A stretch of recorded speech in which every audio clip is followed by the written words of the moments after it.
උපන්දා සිට කරපු පවුනට වරක් වැන්දොත් කියන්නේ.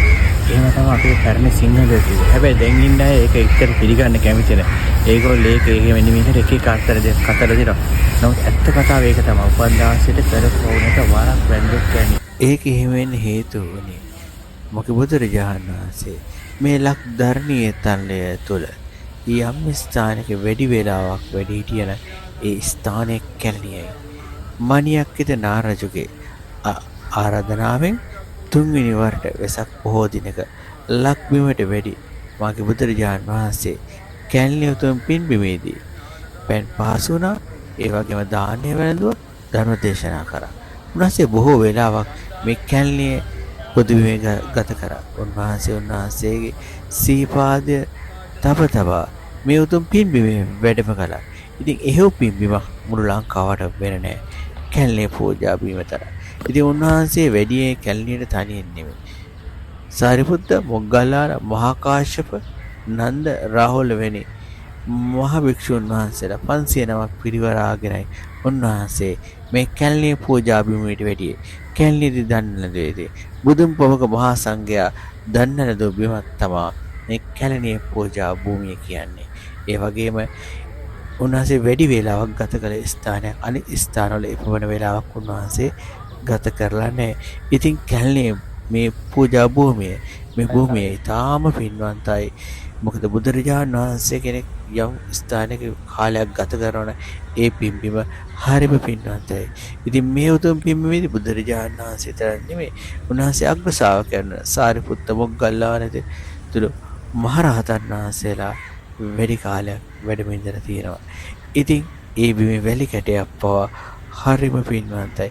අන්නේ සිටිම දන්න නිසා තමයි අපේ පැරණි සිංහලයෝ කැලණිය පූජාවට කිව්වේ උපන්දා සිට කරපු පවුනට වරක් වැන්දොත් කැලණිය කියලා. අපේ අය දන්නවා ආනන්තරේ පාප කර්ම හැර අනිත් සියලු පාප කර්ම රැස් කර ගන්නව පින් බලෙන් යටපත් කළ හැකි බව. ඒ හින්දා පොහොව නැසත හැකි පින්නරය. ඉතින් මේ වගේ පින්බිමක් වන්දනා කරපු අයට මහා පින රැස් වෙනවා. ඒ පිනෙන් පුරවන් කරපු සුළු සුළු පව් යටපත් කරලා දාන්න. ඉතින් මෙවන් පුණ්‍ය භූමියක් ඊටාම පින්වන්ත නැද්ද? මේ පින්බිමේ මේ තියෙන සෑරජාන් වහන්සේ තුළ ඇත්තේ භාගතුන් වහන්සේ කැලණියට වැඩි ගමනේ මණියක් විතර රජු විසින් ඒ සාදා පූජා කරන ලද මෙනික් පුටුවයි. ඒ මෙනික් පුටුවේ තැන්පත් වෙලා තමයි බුදුරජාණන් වහන්සේ දාන වැළඳුවේ. ඒ වගේම පසු කාලේ සර්වජ් ධාතුන් වහන්සේලාත් මේ තුන් සෑයේ තැන්පත් වෙලා තියෙනවා. ඉතින් ඒ බුදුන් වැඩි හිටි ඒ උතුම් පුටුව ඇති මේ උතුම් සෑය මේ උතුම් පින්බිම හරිම පින්වන්තයි. ඒ නිසා තමයි අපේ පැරණි සිංහලයෝ කිව්වේ උපන්දා සිට කරපු පව් නැත වරක් වැන්දොත් කැලණිය කියලා. නමුත් ඒකට දැන් බොහෝ අය අර්ථකථන දෙනවා. එහෙම කියන්නේ හේතුව කැලණිය කියන්නේ කැලණියට නෙමෙයි කල්යාණ මිත්‍රයටලු.